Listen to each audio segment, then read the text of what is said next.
a ceasefire. I don't think there's any doubt that this action will embolden Hamas and embolden the leadership of Hamas, Right. who have been the principal obstacle to achieving a ceasefire agreement. So, Hamas a couple of weeks ago basically agreed to the American points for a ceasefire. It's not accurate. That's not accurate, Saeed. Okay. So let me ask you just one more question. There are many others that would like to ask many other questions. Let me ask you about Rafah. According to the UN, we have 900,000 people flee Rafah. So they just fled. So you were saying all along that unless Israel has a plan to relocate 1.4 million people, you are not going to agree to it. But obviously, this assault is, full-fledged now. They are in the center of Rafah, as we understand it. 900,000 people, which is, almost a million people, that is, so have already fled.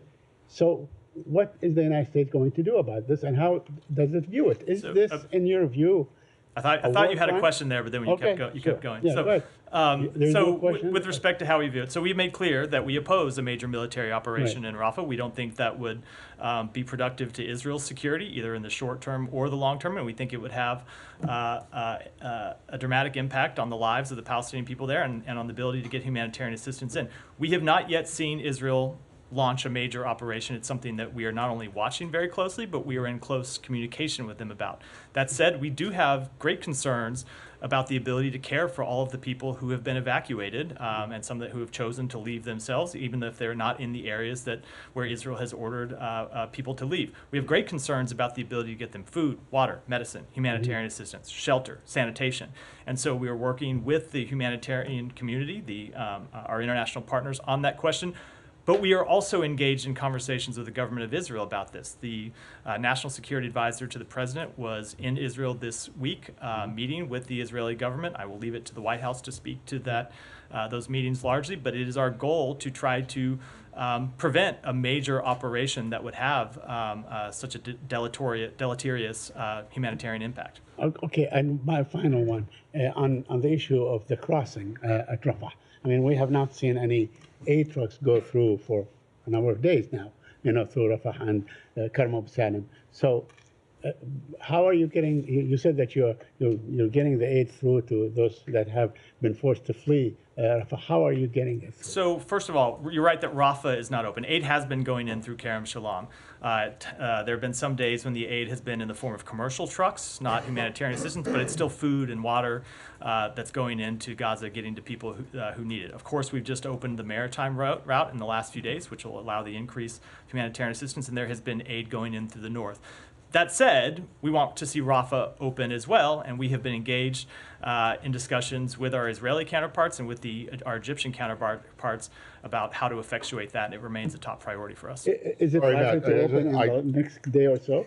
What's that? Is it likely to open? I'm just not. Saeed, I never make predictions. Sorry, I was kind of momentarily stunned by your original answer, so I forgot my question, but these will be brief. So are you okay then with the application for arrest warrants against Hamas? We do not believe that they have jurisdiction over either of the parties of this so conflict, and that includes Hamas. You don't think that Hamas leaders should be prosecuted? We absolutely believe that Hamas should be held accountable. That could be hold on. Let me finish. That could be either through the prosecution of the war effort by Israel. It could be in other words, being killed. It could be by being killed. It could be by being brought to justice in an Israeli court. We do not believe the ICC has jurisdiction over either of the parties in this case because the Palestinian people do not represent a state. Okay. And that includes the leaders of Hamas. But obviously the administration is also troubled by actions that Israel has taken post-October 7th. So where is the accountability for that? Where do the Palestinians go? This is a question I asked Ned a long time ago, over and over and over again. Where do the Palestinians go to seek redress? So let me answer this a couple of different ways. First of all, in the short term, with respect to questions of war crimes, Israel does have open investigations, a number of open investigations. We made this public when we released our report on National Security Memo 20, including some investigations that have become criminal investigations into conduct by members of the IDF. That is the first instance for judging whether someone has committed a war crime or a violation of IDF code of conduct. That's one of the reasons why we have concerns about the ICC. The ICC is set up to be a court of last resort. If a country isn't properly holding itself and its personnel accountable, that's when the ICC comes in, not in the middle of the process as they have done here. That said, ultimately, and you know this, Matt, and because we've spoken about it a lot, we believe that there should be the establishment of an independent Palestinian state. And an independent Palestinian state would have the ability to join the Rome Statute and become a member of the International Criminal Court, as every state in the world has the right to do. But that is not what, so where do they go in the meantime? They are not SOL. I said, first of all, Israel has its own investigations. Second, we have accountability mechanisms here. We have processes that are ongoing to look at Israel's compliance with international humanitarian law. So there are places to look at these questions. It's just, in our view, fundamentally not a role of the ICC. And I should say, but remember, we have a jurisdictional complaint here in that we don't believe the ICC has jurisdiction. But if you looked at the statement the Secretary made that I echoed in my opening remarks, that isn't our only problem with the action the prosecutor has taken. We also have a problem that he has short-circuited an investigation and brought this action without waiting to see where these Israeli investigations end up, without completing the trip that he had planned to come to Israel to look into these questions. So it's not just a question of jurisdiction, it's also a question of the way the investigation has been conducted. So let's just focus on jurisdiction for a second. Who does have jurisdiction here? So the government of Israel has jurisdiction. Over the occupied territory. We have jurisdiction. Over Gaza, which is not entirely occupied. They have jurisdiction into looking at the actions by their military personnel. Okay, so the Palestinians, if they have a complaint, they have to bring it to Israeli courts. We have jurisdiction, and we you have with the use of our equipment. I'm sorry. How do you have jurisdiction? With the use of our military equipment Matt, that we have provided. How do you have jurisdiction? If you look at the Leahy law, if you look at that's not jurisdiction in a criminal process. That's not in a criminal process, but it has to do with the determinations that we make and the policies that flow from it. Not jurisdiction. So, but Matt, long term, you were right that we want to see. You used to work for DOJ, Matt. You were on. U.S. does not have jurisdiction. There are different. I wasn't referring to criminal jurisdiction, Matt. There are different ways to look at this. Long term, we agree with you that the Palestinian people should be a state that has and have the ability to make these determinations. But that's not where we are today. That's where we're trying to get to. You were fine with the ICC going after. Go ahead, Humera. Matt, what about the merits of the arrest warrant? You pushed back on the jurisdiction and the process. Does the United States, is it able to challenge the substance of the arrest warrant? I mean, some of the things that the prosecutor says, evidence his office collected showed Israel has systematically deprived civilians of objects indispensable to human survival, including restricting food, water, medicine, and energy. Is the State Department able to challenge the arrest warrant application on those bases? I'm not going to speak to all the details of the prosecutor's arrest warrant, because there will be a process for getting into that at the ICC, and people will be able to challenge that. But I'll say we have spoken to the provision of humanitarian assistance, for example, recently when we issued the report on NSM 20, where we laid out where we have seen Israel not taking all the steps that we thought they ought to take, but we saw an improvement and a turnaround and an increase in the ability to get humanitarian assistance in. But I don't understand why you can't address this right now, because when... I'm not a lawyer in court going point by point by his arrest warrant. When South Africa brought the case in ICJ, U.S. called it meritless. And right now, can you call the substance of the arrest warrant applications meritless? So I will say we believe it is fully unfounded, should not have been brought. Now, with respect to the underlying allegations, we'll have time to look at that. This is an arrest warrant that was issued today. We'll have the time to look at it, to digest it, and perhaps issue a more complete response. But as I said, we shouldn't be where we are today, because there are processes ongoing to look at some of these questions that we think should have been allowed to play out. And as I said, when you look at the fact that the prosecutor was scheduled to go to Israel and his staff was scheduled to go there today, we were puzzled to understand why he would yank those trips and go on television to make an announcement, something that also is very strange. As Matt pointed out, I used to work at DOJ. It's not usually how prosecutors announce their I did not say that. No, you pointed out. You pointed out I used to work at DOJ. Is what I was referring to. It's a strange thing for a prosecutor to make an initial arrest announcement on television, not in a formal document. So we look at all these circumstances and have real concerns about it. Right. In terms of accountability, though. Sorry to put words in your mouth. I think it was the part that I meant I was attesting you was what followed. Not Eric Holder never did a TV interview. in your time Not as spokesman? not to announce an arrest warrant before we had issued any actual Okay. charging documents. No. So you're just and I think, angry and, at no, his, and I will you're say that- angry at the process that he used. I will say the process itself calls into question the underlying substance. Right. In terms of accountability, though, you talk about the fact that Israel has open investigations. So, what kind of timeline did Israel provide you to conclude those investigations? So we have made clear to Israel that those investigations ought to proceed expeditiously. And they ought to reach conclusions as soon as possible. And have they provided you a I'm not timeline? going to I'm not going to speak to our internal discussions or speak for the Israeli government, but it is very difficult always to put a timeline on any kind of investigation, certainly on a criminal investigation, and I wouldn't want to do that on behalf of the foreign government, other than to say our expectation on behalf of the United States is that they should proceed and finish as soon as possible, but not at the expense of thoroughness. And that is always the balance when you look at investigation, is expediency versus thoroughness. You want to be quick, but you want to be thorough. That's more important. And my final one is, does the ICC arrest warrant, I understand you challenge it from a jurisdiction and process point of view, but I suspect the U.S. still recognizes the ICC, right? We do. Right. Yeah. So the fact that the prosecutor has applied for an arrest warrant and talking about crimes against humanity, does that give the State Department a pause or like give you second thoughts about the conclusions of the NSM report? I mean, you have raised certain concerns there, but then you did find Israel's assurances credible. Is that something that would make you rethink that conclusion? No. If we saw new evidence, we would always look at that and be willing to, we're always willing to look at our assessments if they are changed by new evidence that comes in the door. But we had conducted a thorough review in writing that report, and there's nothing that we saw in the charges announced today that changes our fundamental conclusions. Can I just follow up on Matt's first question or second question to you, and you saying that you have nothing to announce today in terms of action that the U.S. might take.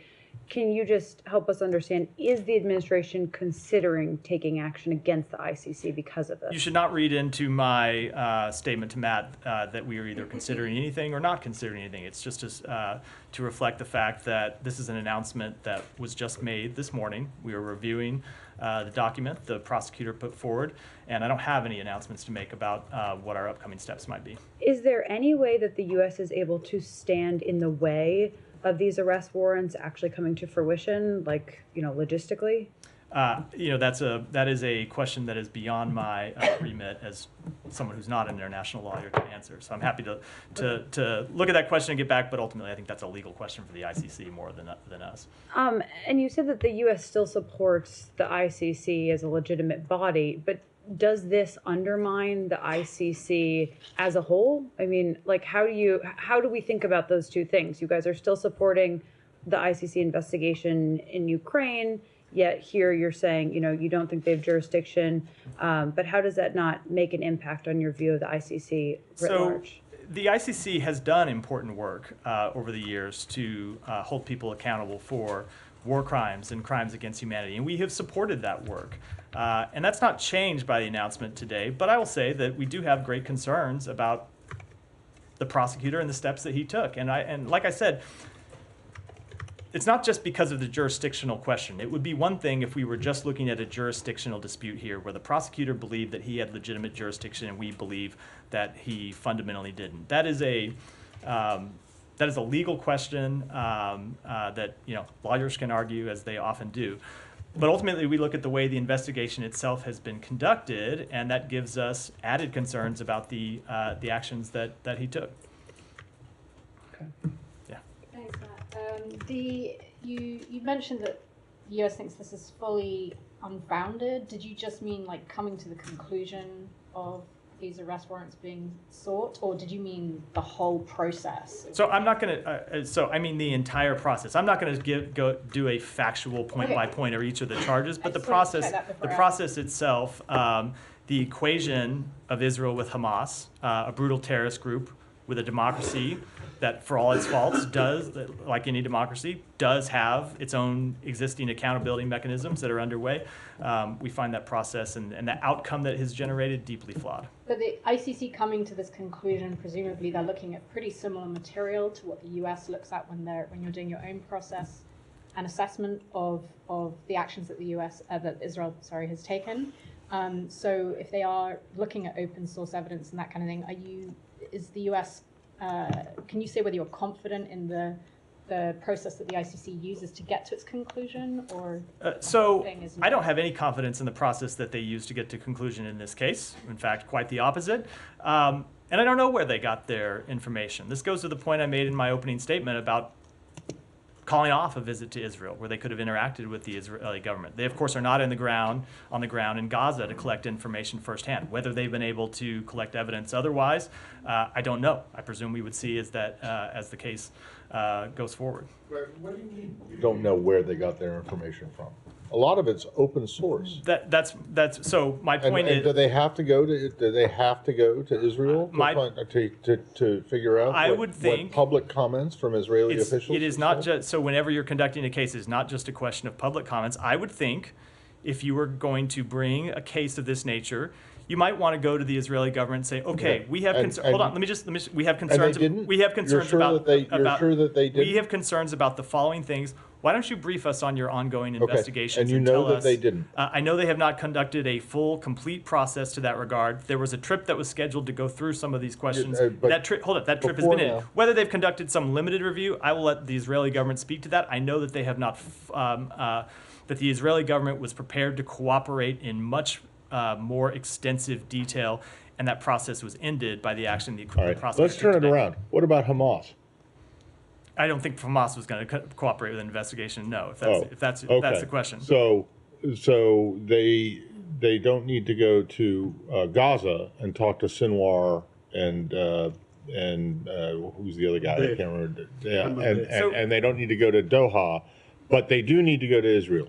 So we don't even get to the question because there's a jurisdictional issue. Right? We don't believe they have jurisdiction over the leaders of Hamas who are in Gaza. But now you're. We have more than one concern about this case. I get that, but so I would say if you. But if they don't have jurisdiction, then why are you saying that they should have gone to Israel? Because Israel is not a member of the court, and you were not a member of the court. So why should they go to Israel? We have more than one concern, as we said in the statement. Despite Israel, we made it clear in the statement. Despite Israel not being a member of the court, they were willing to cooperate. With respect to Hamas, however, I would say it is. You can conclude, looking what happened on October 7th, that Hamas intended to kill civilians. That is no doubt. That is without doubt. Absent the jurisdictional questions, it would absolutely be a war crime and a crime against humanity. I'm just wondering why it's a problem hold on, for you guys. You cannot say the same about the state of Israel. Well, okay. I'm just wondering why it's a problem for you guys, for the ICC to go after Israeli officials, and doesn't seem to be a problem for them to go after Hamas. That's not what I said. I made clear already. We don't think they have jurisdiction to go after Hamas. But so should Hamas be held accountable for what they did? I answered that question a little while ago. I said yes, they should absolutely be held accountable. The Israeli government should be held accountable on the battlefield, and if not a battlefield, in a court of law. All right. Could you clarify something you said to Camilla? Sorry, Matt. You said that the fact that they were combined together, the two indictments, if they were separate indictments, if there were separate orders of arrest and so on, would that be acceptable? If, let's say, it doesn't change the jurisdictional objection. It does not. Yeah, but that you would accept. Just so I can understand. I just said the opposite. We have a jurisdictional objection. So no. If there was just an indictment of Hamas by itself and of Israel by itself, you can say we take the indictment against Hamas, but not against Israel. Is that I'm trying to understand? No, then I thought I was clear. We do not believe they have jurisdiction to either of the parties in this conflict. Hello. Yeah, go ahead. Thanks so much. So you said Israel does have open investigations. Are you satisfied with the way Israel conducts these investigations? I'm not ready to offer an assessment on that at this point because the investigations are ongoing. I think it's appropriate to wait for their conclusion. If there are investigations that conclude that we don't think have been conducted appropriately, and we don't think there has been justice when there ought to be justice, and we have the ability to make that assessment ourselves, we will absolutely stand up and say it, but the investigations are ongoing right now. We can't offer that kind of conclusion at this point. Will there be any consequences if you are not satisfied? That gets into a hypothetical that's several steps down the road. We haven't even gotten to the point of that sort of finding yet, so I'm not going to engage with that. Just one more on this in accusations. The ICC accuses Netanyahu and Gallant of causing extermination, starvation of civilians as a method of war, deliberately targeting civilians. Do you think those things are not happening in Gaza?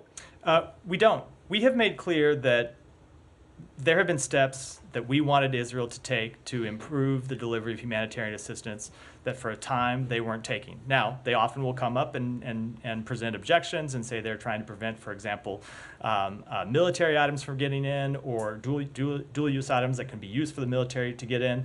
They will say that they have restricted movements in certain areas because it is an area where the military is operating. They don't want to put humanitarian actors at harm's way. Whatever the case may be, there have been a number of times we've made clear that their actions weren't good enough and we needed to see improvements. And you've heard the president say that, you've heard the secretary say that, and more importantly, you've seen the president and the secretary get involved to bring about a change in behavior on behalf of the Israeli government, and we've seen that change. So the fundamental bottom line reality is that we have seen food get in, water get in, medicine get in, not enough, but we have seen a trend line where it is improved. Are you satisfied with the amount of humanitarian aid getting into Gaza? We have seen an improvement, but until people in Gaza are not hungry, until they have enough to eat, enough to drink, medicine, shelter, we will not be satisfied, and we won't stop pushing for more. Absolutely.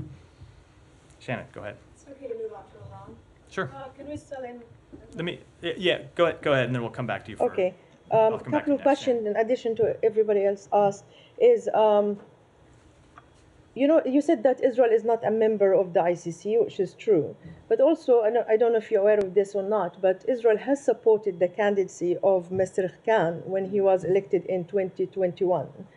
And they wanted him to be there.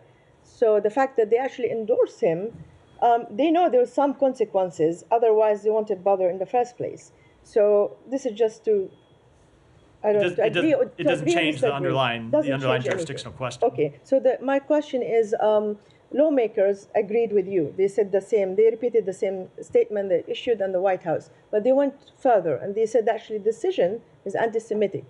Do you agree that this decision is anti-Semitic as well? That's not an assessment that we have made or a conclusion we have drawn.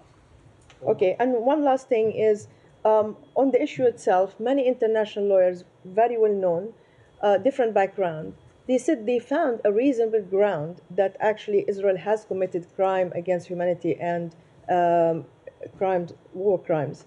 Does the State Department lawyers have a different conclusion, or you have not reached this conclusion, or they disagree with them? What exactly the difference between the lawyers who work at the State Department and international lawyers who found different conclusion? So let me try to separate the ICC and answer this in two ways. One, when it comes to the ICC, we have a jurisdictional issue, and then we have an issue with how this investigation was conducted. But to answer your underlying question about making that sort of determination, it is a question that we are looking at here. We have ongoing processes to look at Israel's use of U.S.-provided weapons, and those processes are ongoing. We have not yet reached final determinations. Shannon, go ahead now. I know you extended official condolences of the U.S. For the death of Iran's president and foreign minister over the weekend. The U.S. also participated in a moment of silence for President Raisi at the UN Security Council, and it sparked some controversy on Twitter. Does the State Department view that as appropriate, taking part in that kind of observance? Let me say a few things. One, we have been quite clear that Ebrahim Raisi was a brutal participant in the repression of the Iranian people for nearly 4 decades. He was involved in numerous horrific human rights abuses, including playing a key role in the extrajudicial killing of thousands of political prisoners in 1988. Some of the worst human rights abuses occurred during his tenure as president, especially the human rights abuses against the women and girls of Iran. That said, we regret any loss of life. We don't want to see anyone die in a helicopter crash. But that doesn't change the reality of his record, both as a judge and as the president of Iran, the fact that he has blood on his hands.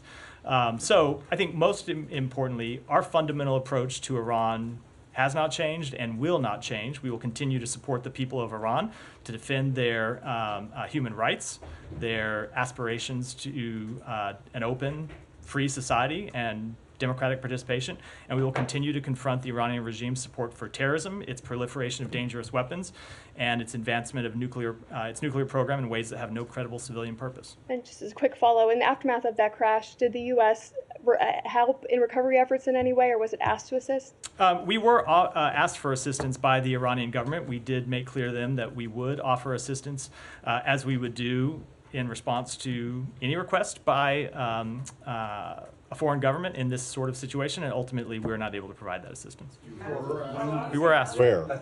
I'm not going to get into the details, but we were asked by the Iranian government for assistance. We said that we would be willing to assist. It's something that we would do with respect to any government in this situation. Ultimately, largely for logistical reasons, we weren't able to provide that assistance. All right, and then can I just ask you about the state? What exactly is official condolences? It's a condolences on behalf of the United States government.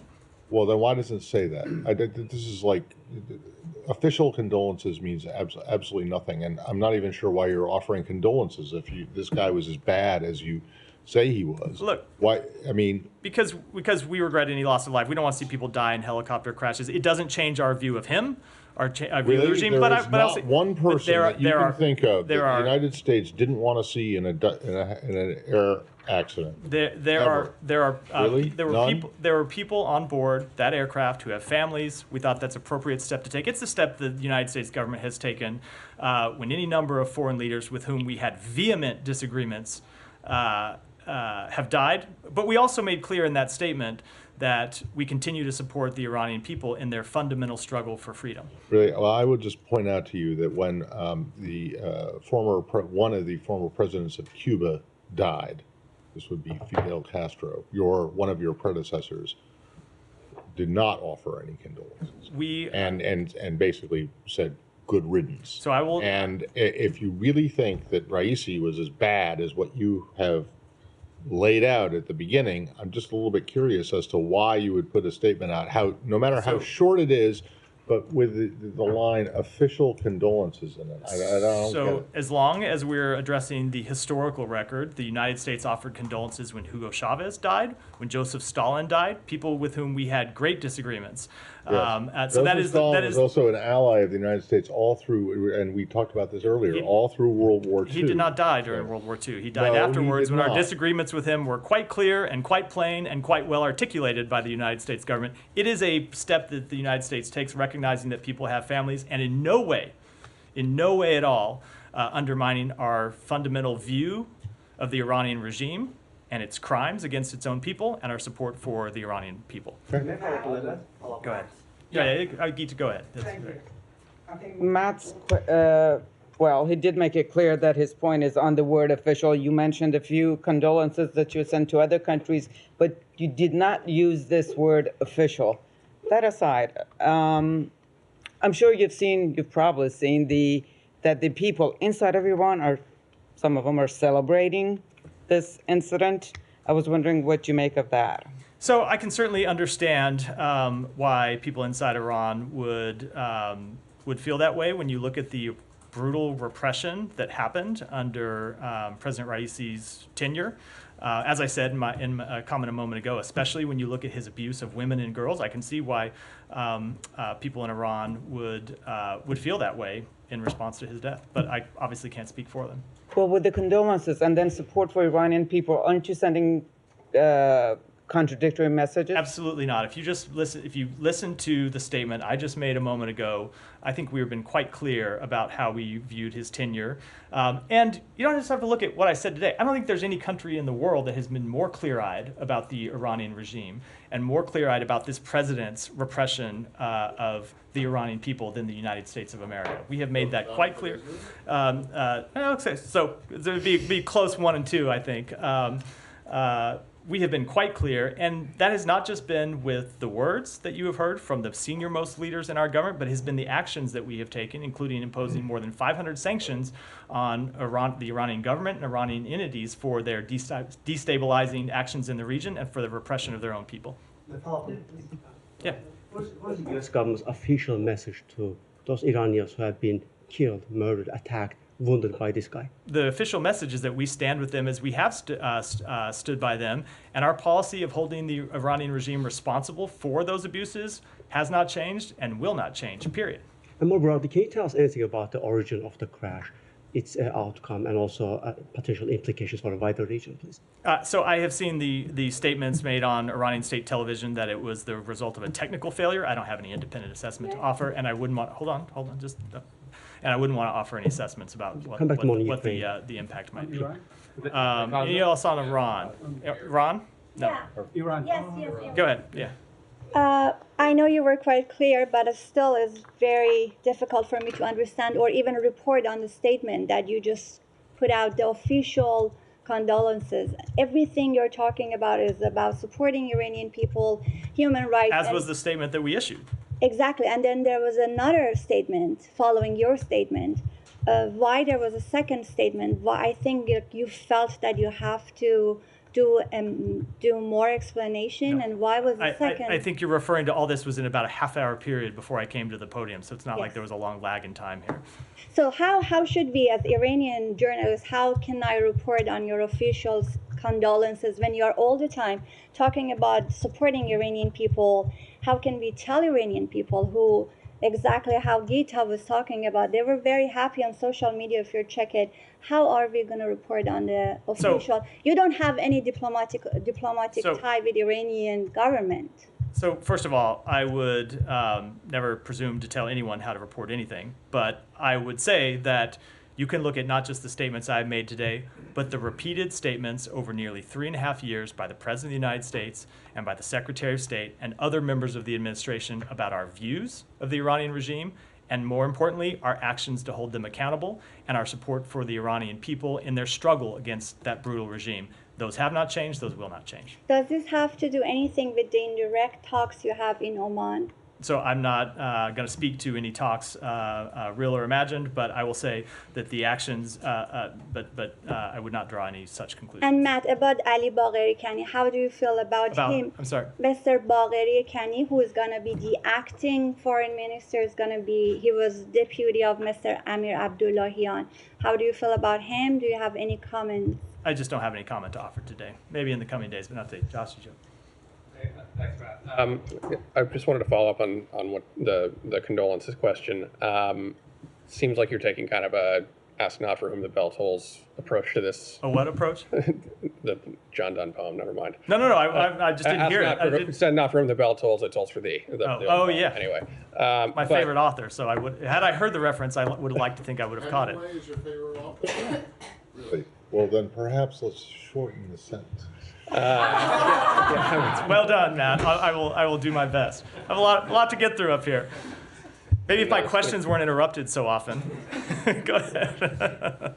Have to get it all out, or I know if I pause for one breath, you jump in. Go ahead. Sorry, it's actually John Donne, not Hemingway. But anyway, but in all seriousness, Masih Alinejad says that these condolences are a slap in the face to Iranian women and salt in the wound of people who the regime has oppressed. Listening to what you say today, and I'm wondering, who's the target audience for this statement? What effect are you hoping it will have? I mean, I can't believe you expect that the Raisi family will find some consolation in the U.S. government statement here. Is it a courtesy to the Iranian government? I mean, we didn't hear this kind of statement when Yevgeny Prigozhin famously died in a plane crash. Not a head of state. Neither is Raisi, but yeah. But not a official. I mean, just what are you trying to accomplish here, and how do you balance it against these other costs? It is the type of statement the United States government typically makes in these situations, as I went through, including with some quite objectionable people, as we have done throughout our history. But it doesn't change at all our view of him, our view of the regime, or the policy that we will carry out with respect to that regime. With Putin, but you didn't acknowledge his re-election, and you didn't say anything about that. But now you're expressing official different circumstances. Can I just get you to be a little more detailed on the thing? I'm not trying to jam you up here. I'm just wondering, what are you trying to accomplish by saying this gesture? We thought it was supposed to have a is it supposed to have some sort of humanitarian effect on the families of the people who died? Is it a diplomatic thing that you hope will be reciprocated? Like, just talk us through. It has nothing to do with hopes of anything that will transpire. It is the appropriate step, we think, for the United States government to take in this instance, while also being very clear about what our policy is and what our view is of the Iranian regime. Humaira. Just on this help that you said Iran has sought from U.S., this was, just to confirm, it's pretty incredible. This was in the aftermath of the crash, and they needed help with the rescue efforts? It was in the aftermath of the crash. They did offer or ask for assistance. I'm not going to get into what the details of that is. To find the president. I'm just not going to get into the details. That is essentially right. I'm not going to get into details from here. Ultimately, we weren't able to offer that assistance. Can you say, like, through the usual indirect channels, this I'm not going to get into the channels at all. Did you suggest Turkey instead? I'm just not going to get into those conversations. Go ahead. Regarding those reports that there were celebrations in Iran from opposition groups following the death, there are also, according to the BBC, been reports of supporters of the regime threatening those celebrators, telling them that there would be consequences if they came forward. Does the United States have any opinion on that or words to Iran on that? So one of the points we made in the statement that we put out, the short 2-sentence statement, was Iran will be selecting a new president right now. And as they go through that process, we will be supporting the Iranian people's ability to express their fundamental freedoms. Now, we have seen those freedoms cracked down on again and again. And it's not just the freedom to exercise their vote, it's their freedom of speech. It's other fundamental freedoms. And so I'm not surprised that you've seen an initial reaction in that light. We will look at this the same way we have looked at past instances of crackdowns by the regime or by allies of the regime to the Iranian people exercising their fundamental rights. And if there are steps that are appropriate for us to take to hold people accountable for those actions, we will not hesitate to do so. Is there any concern on the part of the U.S. that this could affect regional stability in a region that already is hanging on a knife's edge? Look, I'm not going to offer any assessment about something that just happened 24 hours ago, but in this region, we are always concerned about anything that could cause instability. It's why you've seen the Secretary and other members of the administration so engaged since October 7th to try to keep the conflict in Gaza from escalating further and spiraling out of control. And that will continue to be our overriding policy goal, not connected necessarily to this death, but for its own sake. All right, any more on this topic? Go ahead.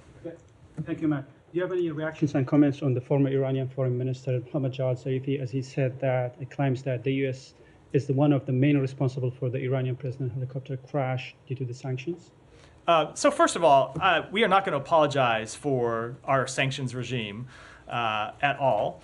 The Iranian government has used its aircraft to transport equipment to support terrorism. So we will continue to fully enforce our sanctions regime, including our sanctions regimes on aircraft for use by the Iranian government. Ultimately, it's the Iranian government that is responsible for the decision to fly a 45-year-old helicopter in what was described as poor weather conditions, not any other actor. And then, do you confirm or reject the indirect talks with Iran in Oman? I'm just not going to speak to those at all. We have long made clear that we have the ability to send Iran messages when it's in our interest to do so, but I'm not going to comment on those in any way. Okay. Janie, go ahead. Thank you, Matt. Two questions.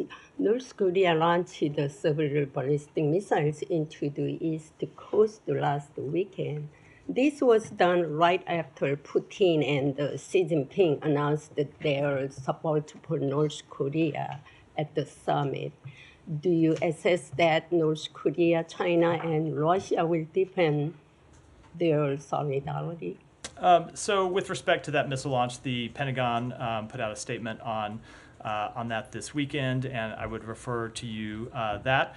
But when it comes to the cooperation between Russia and North Korea, we have made clear that's a trend that should be a great concern of anyone who is interested in maintaining peace and stability on the Korean Peninsula. That should include the PRC. It's one of the points the Secretary made clear in our last trip to Beijing, as he has in his other interactions with his Chinese counterparts, that we think that's something that should concern China as well, and China should use its influence to push back on that increasing cooperation between the two regimes. It's not a decision they've made to do so as of yet.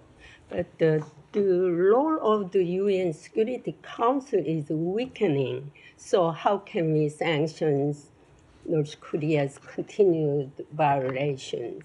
So we have been concerned that the Security Council has not spoken with one voice since 2017 on the DPRK's repeated violation of UN Security Council resolutions.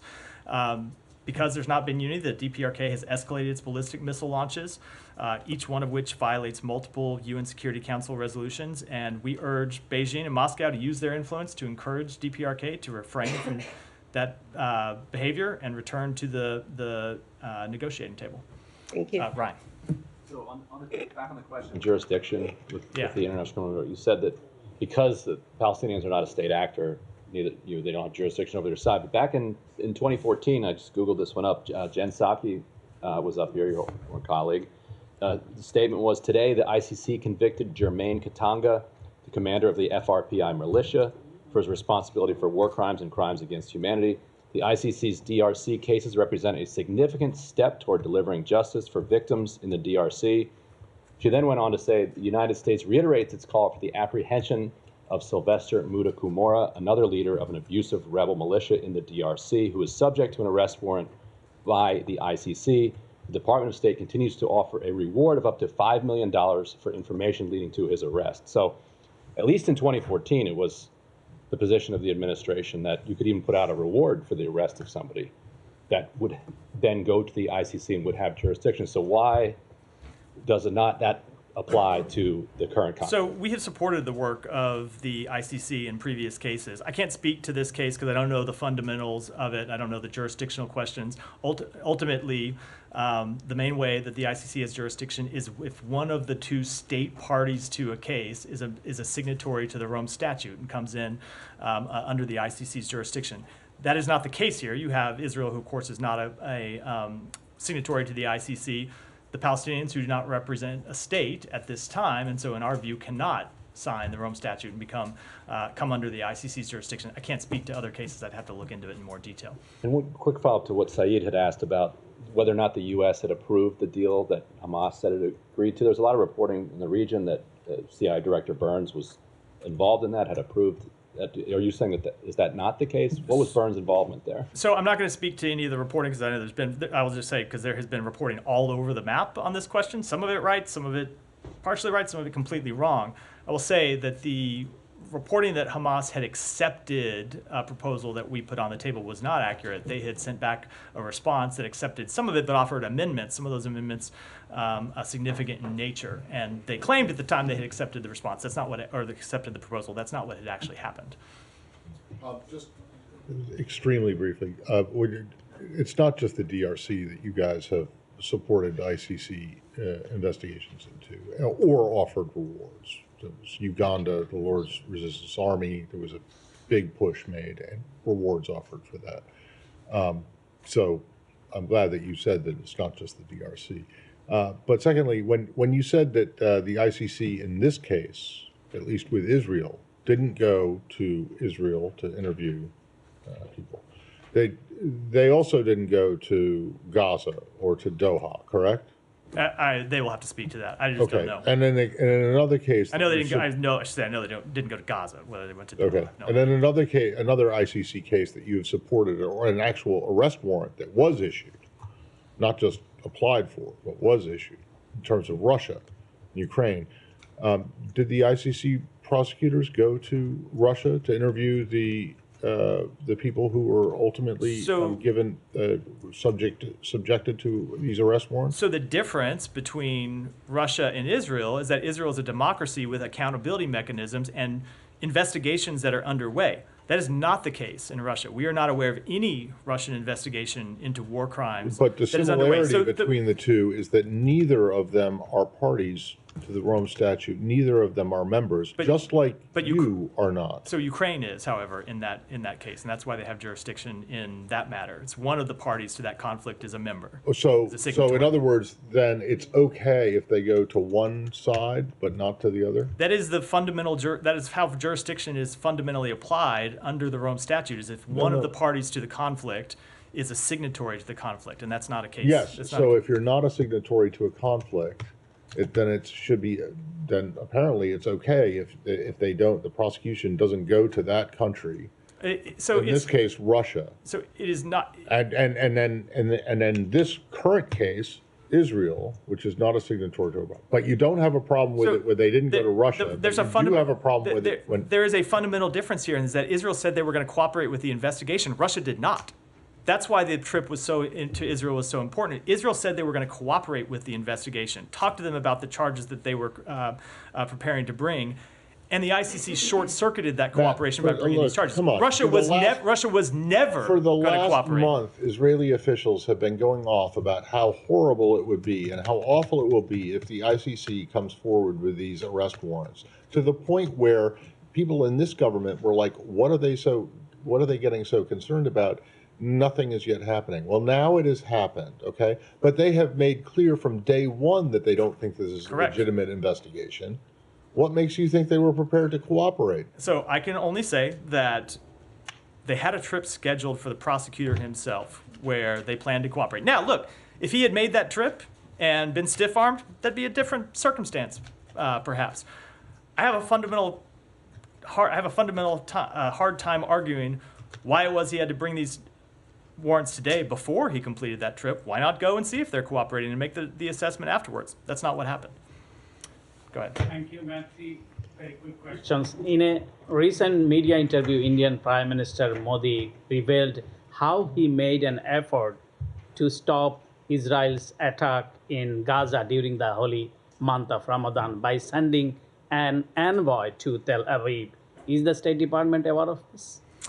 So I am aware of those comments. I don't have any comment on them. May I draw your attention to a New York Times investigative story titled "Strangers in Their Own Land Being Muslim in Modi's India," which describes how the world's largest Muslim community in India raising their families and children with fear and uncertainty. Have you engaged with the Indian officials in these issues? So I won't speak to private diplomatic conversations, but we are deeply committed to promoting and protecting universal respect for the right to freedom of religion or belief of all.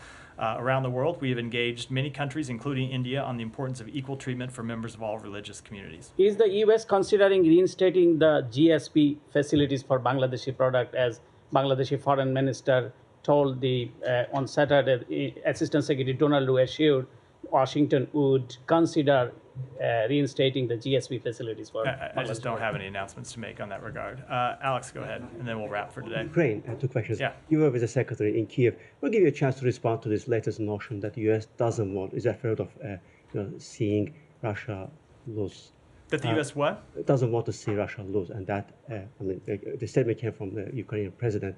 Why wouldn't you want? The statement came from the Ukrainian president. I don't believe I saw a statement of that. The United States fundamentally wants Ukraine want to see Russia lose. So there are two parties in this conflict. One is Russia, the other is Ukraine. We fundamentally want to see Ukraine win this war and have made that clear, including, I think, by providing them with billions of dollars in security assistance. You have also seen the secretary make an entire speech about the strategic failure that Russia has brought on self by launching this conflict. So I'm not sure what that just to be clear, you want to see Russia lose the war. We want to see Ukraine win, which by its very nature means Russia. Why can't you just say that we want to see? Look, so we would rather see Russia just end the war. So I'm not sure how we got into this semantic argument about this, but I think our position on who we want to see win this war and who we want to see lose it has been pretty clear for more than 2 years now. Thank you. I want to give you comments on former Deputy Secretary Tony Nuland's interview last night, in which he urged the administration to lift all the restrictions, including the use of weapons, inside Russia, in which he says actually Russia is a beneficiary of our hesitation. So I don't have any comment on that other than that our policy hasn't changed. Well, that will infer. Go. Two more completely different. Go ahead. Extremely brief. One on Congo. Do you know anything about these three Americans, one dead and two arrested, who were allegedly involved in this apparent coup attempt? So a few things about that. First of all, just as a policy statement, we condemn the armed attacks on the residence of National Assembly deputy and the National Palace, and denounce political violence in all forms, and we are extremely concerned by the reports of involvement by U.S. citizens. We are closely monitoring the situation, and we will cooperate with DRC authorities to the fullest extent possible to investigate with respect to involvement of U.S. citizens. So first of all, with respect to the individual who is deceased, we do not have any record of him being a United States citizen. With respect to the other two who have been reported to be United States citizens who are reported to be in custody, because of privacy restrictions that you all are well familiar with, I can't comment on those cases in detail, other than to say that whenever a United States citizen is arrested overseas, we seek consular access, and we would do that in any circumstance. But you have sought consular access for these people who are reported to be. So I don't know if I can say that without violating the privacy rules. In every either you have or you haven't. But you know the rule. You've been told. I get it. We have to go get a privacy waiver before we can say that. I know it's silly, but it's apparently the law, so I'm going to follow it. Even before. Have the Congolese notified you that there are 2 American citizens who have been arrested? So, due to these privacy restrictions, there's not much more I can say today. They have to do it under the Vienna Convention. But I hope to be able to say more, as we often are able to do in these cases, as we work through these issues. And then on the guy who apparently died, what do you mean you don't have any record of him being a U.S.? We don't have a record of him being a U.S. citizen. How about an LPR? So oftentimes that's harder to establish if someone's an LPR or not. There are different ways to look at the question. We don't, but I can say with respect to citizenship, we do not have any record of him being a citizen. Okay, and then on the other question, which is about Syria, do you have anything to say about the death of an American citizen in Syria apparently, or it was just announced over the weekend? So first of all, we saw the statement the Kamal Ma's family put out over the weekend, and our hearts go out to them at this difficult time. I will just say that we have engaged extensively to try to bring Kamal Ma's home, and we remain committed to seeking a full accounting of his fate. With that, one more, yeah. And then clarify, he was never determined wrongfully detained. Can you say what status he was given, if anything? So he wasn't determined to be wrongfully detained. I don't have a full understanding of it. I know that some of it has to do with not being acknowledged by the Syrian government, and some of it has to do with a status that he had already been